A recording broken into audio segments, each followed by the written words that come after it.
Hello everyone! In this video, we will discuss on consideration in law of contract. What is consideration? Consideration is an exchange of value between the parties to a contract. Consideration can be many things such as money, property, service, and work performance. As long as the parties to a contract exchange something valuable between each other, there is consideration. There are three types of consideration. First is executory consideration. The term executory consideration describes a situation where one party makes a promise in exchange for another party's promise. For instance, Ali promises to sell his bicycle to Beda for 100 ringgit and Beda promises to pay 100 ringgit. Second is executed consideration. Executed consideration refers to a situation where a promise is made in exchange for an act's completion or performance. For example, when Sally goes to the coffee shop and asks the barista to make her cup of coffee and Sally pays the barista's service fee in advance, then it can call the payment executed consideration for the barista already completed to make the coffee. Past consideration is a promise one makes in return for a previously completed or performed action. This means that the promised benefit have already been received in exchange for the past act, and the promise is made subsequent to the completion of the act. For instance, if Ali helps Kohli move to a new house and Kohli promised to pay Ali after completing the move, this promise is considered past consideration. Exception of consideration in contract law Malaysia. Based on Section 26 of the Contract Act, the general rule of consideration is that an agreemental promise made without consideration is void, meaning that no consideration equal to no contract. However, there are several exceptions under Section 26. There are Section 26A, Section 26B and Section 26C. Under Section 26A, a promise between parties with ties of natural love and affection.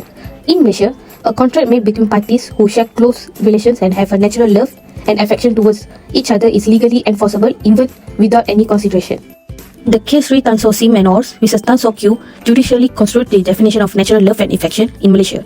The dying woman expressed her desire to leave all her assets to her 4 adopted children. However, the court ruled that the claims of the adopted children were not valid as they violated under Section 26A of the Contracts Act. Section 26A requires a contract to be in writing and signed by the parties involved for it to be natural love and affection between parties with close relations. As the children were adopted and had no natural blood relation with the woman, there was no natural love and affection between them. Under Section 26B, a promise to compensate for a past voluntary act. This promise is a form of valid consideration in contract law. It can be legally enforceable even if the act was done voluntarily without any prior agreement or expectation of compensation.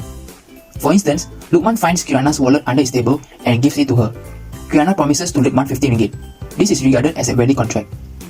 Besides, a promise to compensate wholly or in part a person who has done something which the promiser was legally bound to do.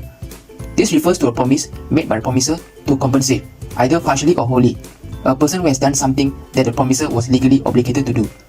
For instance, if Ahmad is legally required to provide financial support to Sarah's child, and Shafiq voluntarily provide such support on Ahmad's behalf, Ahmad may promise to compensate Sarah for their efforts.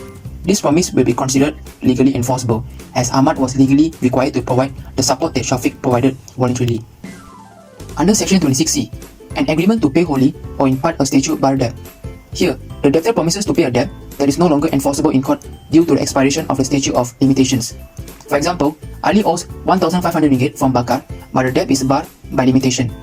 Ali signs a written promises to pay Bakar 500 ringgit on account of the debt. This is a contract. Rules under consideration. First rule is consideration need not be adequate. That means consideration may take the form of money or money's worth. The latter refer to cash, goods, service, promises to perform an action in the future or a combination of these. The value of consideration need not be equal to the promise or performance of other party. However, it must be sufficient, meaning that it must have some value. Example, a seller may agree to sell a car to a buyer for 10,000 ringgit, even if it's worth more. As long as both parties agree to the terms, the consideration should be sufficient. Let's look at the case of Pang Swee Kim vs Bey Hai Hok.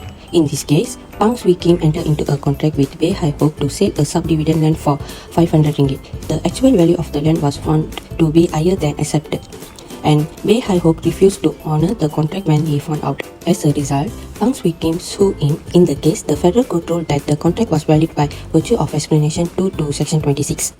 Next, second rule under consideration. The second rule is consideration need not move from promise.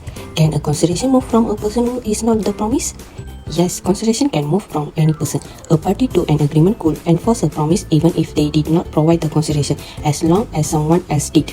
Under Section 2D of the Contract Act 1950 state that when the promise or any other person has done something, such act is called a consideration for the promise.